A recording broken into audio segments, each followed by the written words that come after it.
دانشگاه دولتی آموزگاری تاجیکستان به نام صدرالدین عینی یکی از معروفترین مکان علم و معرفت، بزرگترین مرکز آماده نمودن متخصصان، بهترین مأوای تربیتگر نسل نورست و قویترین مرکز تشکل دهنده معنویات جوانان می باشد.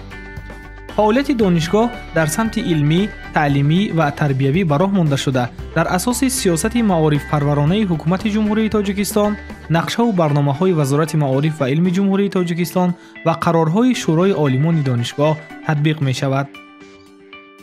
شورای آموزگاران و کارمندان و هیئت یاریرسان دانشگاه دولتی آموزگاری تاجیکستان به نام صدرالدین عینی را 1155 نفر تشکیل می دهد که آنها همه روزه فعالیت خود را برای تعلیم و تربیت نسل آینده به راه مانده اند.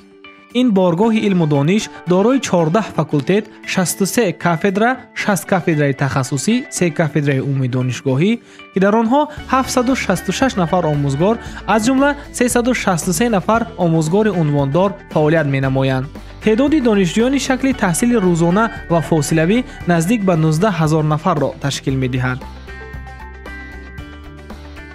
مورد ذکر است که دانشگاه دولتی آموزگاری تاجیکستان به نام صدرالدین عینی در زمینه سیاست معارف پرورانه حکومت جمهوری تاجیکستان برای تأمین کادرهای آموزگاری در مؤسسه‌های تحصیلات میانه عمومی و کسبی از جمله تنها از حساب تجربه آموزان 1839 نفر و از حساب ختم کنندگان سال جاری 368 نفر در مجموع بیشتر از 2200 نفر را به مؤسسه‌های تحصیلات میانه عمومی برای فعالیت آموزگاری سفربر کرده است.